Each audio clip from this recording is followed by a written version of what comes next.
there is a specific sound that might be the sweetest music on earth.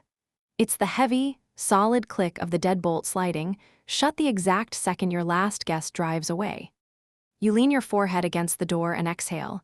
It isn't just tiredness, it feels like survival. But then, almost immediately, the guilt hits. You love your friends, you adore your family, so why does their departure feel like you just dodged a bullet? Why does an empty house suddenly feel like a lungful of fresh air?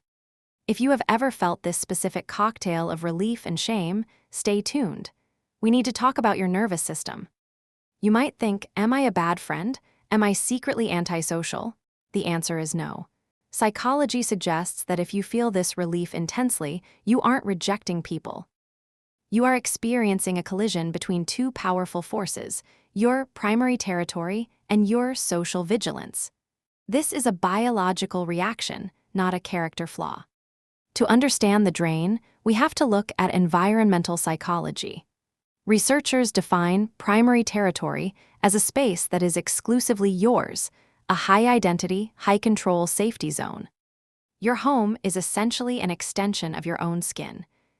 It is the only place on Earth where your nervous system fully downregulates. But when a guest enters, even a guest you love deeply, that territory is compromised. The energy of the room shifts from a soft, safe blue to an alert, jagged yellow. Your brain switches from sanctuary mode to surveillance mode. You lose the ability to predict the environment because there is another variable in the room. You are no longer the inhabitant. You have been drafted into a job you didn't apply for. This is what we call the lifeguard shift. When you host, you aren't just hanging out, you are mentally on duty. You are tracking their movements. Are they cold? Are they bored? Do they need water? Is the music too loud? This is social vigilance.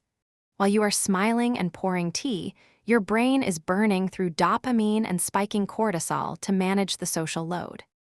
You are suppressing your biological need for silence to facilitate their need for connection. When they finally leave, that rush you feel isn't joy at their absence. It is your nervous system finally taking off the lifeguard vest and realizing how exhausted it is from treading water. So, if you love your people but love their departure even more, you aren't broken.